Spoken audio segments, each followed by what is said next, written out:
But if some one of branches were broken off, and you, being like a wild olive shoot, were grafted in among them to share with them the rich root of the olive tree, do not boast over the branches and exalt yourself at their expense. If you do boast and feel superior, remember that it is not you who supports the root, but the root that supports you. For if God did not spare the natural branches, He will not spare you either.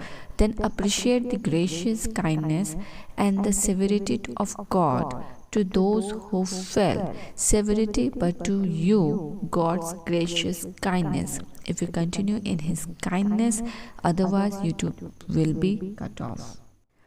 पर यदि कुछ डालियां तोड़ दी गईं और तू जंगली जैतून होकर उनमें साटा गया और जैतून की जड़ की चिकनाई का भागी हुआ है, तो डालियों पर घमंड ना करना। और यदि तू घमंड करे तो जान रख कि तू जड़ को नहीं परंतु जड़ तुझे संभालती है। क्योंकि जब परमेश्वर ने अपनी स्वाभाविक डालियों को ना छोड़ा तो तुझे भी ना छोड़ेगा। इसलिए परमेश्वर की कृपा और कड़ाई को देख, जो गिर गए उन पर कड़ाई परंतु तुझ पर कृपा, यदि तू उसमें बना रहे, नहीं तो तू भी काट डाला जाएगा। हे पवित्र जीवित अनुग्रहकारी यहोवा पिता परमेश्वर, हम आज के इस दिन के लिए तुझे धन्यवाद देते हैं, जिस दिन को तू हमारे लिए, इस प्रतिभोर को हमारे लिए, हमारे जीवन में अपनी महिमा के लिए और अनुग्रह के लिए करता है। और हर दिन परमेश्वर इस बात का गवाही है कि हम तेरे अनुग्रह में जीवित हैं, हम तेरे अनुग्रह में पाए जाते हैं। तेरा अनुग्रह, तेरी सुरक्षा, तेरा प्रेम हमें सिद्ध और हमें यीशु में और ज़्यादा परिपक्व और जड़ पकड़ाने में सहायता करता है। हम आज के इस दिन के लिए तेरी स्तुति प्रशंसा करते और मांगते परमेश्वर कि आज का दिन हर बच्चे के लिए यीशु में आशीषित हो। हम परमेश्वर आज के साथ में भोजन के लिए तेरा धन्यवाद देते हैं, जहाँ परमेश्वर तो रोमियो के पत्र 11, जहाँ परमेश्वर पौलुस रोमन के लिए लेटर लिखता है, हम इस वचन के लिए धन्यवाद देते हैं जब इस बात को कहता है कि स्वाभाविक डाली को काट कर वहाँ पर जंगली डाली को जोड़ा गया। मगर ये परमेश्वर जो कार्य है वो उसके बारे में बतलाता है अविश्वास का, the act of disobedient and the act of unfaithful. जब अविश्वास का कारण हुआ, जब अविश्वास का कार्य हुआ, तब परमेश्वर ने अपने स्वाभाविक डाली को काट कर अलग किया और वहाँ जंगली जैतून की डाली को साट दिया। एंड परमेश्वर वचन कहता, तुम इस बात पर घमंड मत करना कि तुम साटे गए, क्योंकि तुम्हारा साटा जाना परमेश्वर के द्वारा किया गया काइंडनेस एक्ट है। वो अनुग्रह किया है और उस अनुग्रह के द्वारा आज हम परमेश्वर से जोड़े गए हैं। परमेश्वर वचन कहता है, तुम इस बात पर घमंड मत करना, क्योंकि डाली जड़ को नहीं, जड़ डाली को संभालता है। हमें आज अपने जीवन में वास्तविक, स्थिर, आशीषित रखने वाला परमेश्वर है। वो हमें स्थिर रखा है, न कि हमने इस आत्मिक जीवन को स्थिर रखा है। दूसरा वचन कहता है मेरे परमेश्वर इसमें कि वो जो विश्वास का कार्य हुआ जिसके द्वारा हम साटे गए, उस विश्वास के कार्य को, उस आज्ञाकारिता के कार्य को हम ना छोड़े, क्योंकि जो अपने स्वाभाविक डाली को ना छोड़ा बिकॉज उसने अविश्वास के कारण, तो वो हमें भी ना छोड़ेगा। इसीलिए परमेश्वर की कृपा और कड़ाई को देख, जो गिर गए उन पर कड़ाई परंतु तुझ पर कृपा, यदि तू उसमें बना रहे, नहीं तो तू भी काटा डाला जाएगा। वे भी यदि अविश्वास में ना रहे तो साटे जाएंगे, क्योंकि परमेश्वर उन्हें फिर साट सकता है। क्योंकि यदि तू उस जैतून से जो स्वभाव से जंगली है काटा गया और स्वभाव के विरुद्ध अच्छे जैतून में साटा गया, तो ये जो स्वाभाविक डालियां हैं अपने ही जैतून में क्यों ना साटे जाएंगे। परमेश्वर हम धन्यवाद देते हैं और वचन के साथ परमेश्वर हम तेरी आज्ञाकारिता, परिपक्वता को अपने जीवन में मांगते हैं। हमारे जीवन में जिस अनुग्रह को आपने दिया है, जिस कृपा को किया है और जिसके साथ आज हमें यीशु की भागी ठहराया है, हम ब्लेसेड हैं और हमने बहुत उत्तम भाग पाया है। हम परमेश्वर प्रार्थना करते हैं कि हमारे जीवन से कोई ऐसा डिसरिस्पेक्ट का कार्य ना हो जो उस पवित्र क्रूस की कथा में कोई भी ऐसा छाप छोड़े जो आपको महिमा नहीं देती है।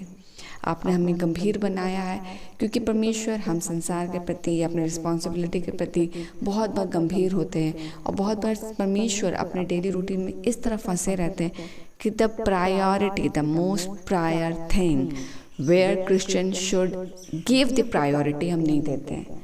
प्राथमिकता आपके मसीह होने का सबसे बड़ा प्राथमिकता है कि परमेश्वर ने आप पे अनुग्रह किया है, और हर दिन आपको उस अनुग्रह के बहुमूल्य को समझना है, और हर दिन उस अनुग्रह में अपने जीवन को जी कर एक दिन और जोड़ना है, ताकि जिस दिन आपके समय की घड़ी खत्म होती है और आप परमेश्वर के पास जाते हैं, तो परमेश्वर के पास आपका जाना और परमेश्वर का आपके पास आपके ऊपर अनुग्रह करना व्यर्थ ना ठहरे।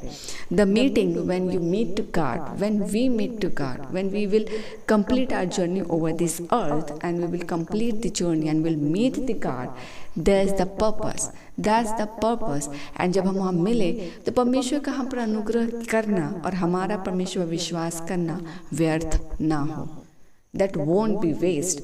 and इसीलिए हर दिन जो गंभीरता और प्राथमिकता हमें अपने जीवन में, एक मसीही जीवन में देनी है, हम वो हर दिन दें। हर दिन हमारी प्राथमिकता है। हर दिन जब हमारे जीवन में एक दिन को जोड़ा जाता है, वो एक उद्देश्य के साथ जोड़ा जाता है, वो एक पर्पस के साथ जोड़ा जाता है, वो एक विश्वास के एक्ट के साथ जोड़ा जाता है। और आज हम जब विश्वास के द्वारा बचाए गए, अनुग्रह के द्वारा बचाए गए, is the most priority which we should give to God, इस हम हर दिन विश्वास में बने रहें और हर दिन उस अनुग्रह का हम आदर करें, जिसके द्वारा आज हम यीशु मसीह की भागी हैं। हम आज उसके साथ उसके राइचियसनेस को शेयर कर रहे हैं, आज हम उसके साथ टाइटल को शेयर कर रहे हैं, आज हम उसके साथ परमेश्वर के आशीष को शेयर कर रहे हैं, आज हम उसके साथ परमेश्वर पिता को शेयर कर रहे हैं। आज हम अपने आबा पिता परमेश्वर को पिता कह पा रहे हैं। उस शेयरिंग के लिए हम परमेश्वर यीशु मसीह का हर दिन धन्यवाद दें, क्योंकि अब उसी के द्वारा हर मसीही आशीषित है, उसके द्वारा बचाया गया है। और अगर हम हर दिन इस बात की जो महत्वपूर्णता है और इसकी जो इम्पोर्टेंस है, इसको हम ध्यान नहीं देंगे, तो हम उस प्रायोरिटी को अपने जीवन से धीरे धीरे फेड कर देंगे जो परमेश्वर ने हमारे जीवन में दिया है। इसीलिए हम प्रार्थना करते हैं, पिता, हर एक का जीवन आज तेरे उद्देश्य, तेरे आशीष, तेरे प्रकाश और तेरे प्राथमिकता से भरे। हर दिन परमेश्वर एक विश्वास से अपने जीवन में इस बात का अंगीकार करे और इस बात की महत्वपूर्णता को समझे कि उसे जिस अनुग्रह और विश्वास के साथ जोड़ा गया है परमेश्वर मसीह में, आज वो उसमें जड़ पकड़े और जितना जड़ गहरा होगा उतना ही ज़्यादा पेड़ स्ट्रॉन्ग होगा और हो जाने को पाए। हर एक का जीवन जो आज परमेश्वर में, यीशु में जड़ पकड़े, फ्रूटफुल हो, हेल्दी हो और परमेश्वर जिनके वहाँ से आपको महिमा मिले। हम आज के दिन के लिए तुझे धन्यवाद देते हैं। हर बच्चे को यीशु के नाम से आशीषित करते और आपकी वेदी में सौंपते हैं। हर एक की सुधि ले, हर एक की अगुवाई कर, हर एक के पेंडिंग कार्य खत्म हो आज, हर एक कोई सुरक्षित घर से निकले, सुरक्षित लौटे, हर कोई आज यीशु में ब्लेसेड होने को पाए। हम धन्यवाद देते, सभी प्रार्थनाओं को आपकी वेदी में सौंपते हैं, आपके नाम को ऊंचा उठाते हैं और धन्यवाद सारी प्रार्थना को मांगते हैं। फादर, दयानुग्रह सुनिए, स्व के राज में ग्रहण कीजिए यीशु के नाम से, आमीन।